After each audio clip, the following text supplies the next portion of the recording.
ఈ రోజు SIT investigation Vijayasai Reddy గారిని పిలిస్తే ఎందుకు పోలేదు?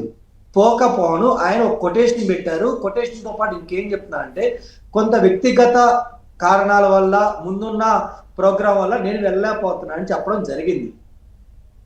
సిట్ ఇన్వెస్టిగేషన్ కి 3-4-5 రోజుల ముందే లెటర్ ఇవ్వడం జరిగింది. అతను ఏదైనా ప్రోగ్రామ్స్ ముందే ఉంటే ముందే చెప్పాలి, లేదా అట్లీస్ట్ నిన్న నేను విచారణ రాలేను, ఇంకొకసారి వస్తా అని చెప్పాలి.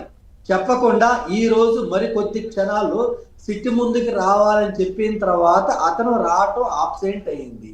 దీన్ని మనం గమనించాలి. ఎందుకంటే ఈయన గనక ఈ రోజు సిట్ ఇన్వెస్టిగేషన్కి వస్తే సిట్ ఇన్వెస్టిగేషన్ లో ఉన్న సమాచారం ఎంతో కొంత వాళ్ళ దగ్గర గట్టిగానే ఉంది కాబట్టి ఆ సమాచారాన్ని విజయసాయి రెడ్డి ముందు పెడతారు. ఇందులో నిజమెంత అబద్ధమెంత, దీని తదుపరి ఏం జరిగింది అని చెప్పి కొంత ఇన్ఫర్మేషన్ కనుక లాగితే దాదాపు ఇన్ఫర్మేషన్ విజయసాయి రెడ్డి ఇవ్వడం జరిగింది. ఇన్ కేస్ విజయసాయి రెడ్డి మొత్తం ఇన్ఫర్మేషన్ ఇంకా సిట్ ఇన్వెస్టిగేషన్ కి ఇస్తే అది జగన్మోహన్ రెడ్డి గారి ఇంటి దగ్గర దాకా సిట్ ఇన్వెస్టిగేషన్ వెళ్ళింది.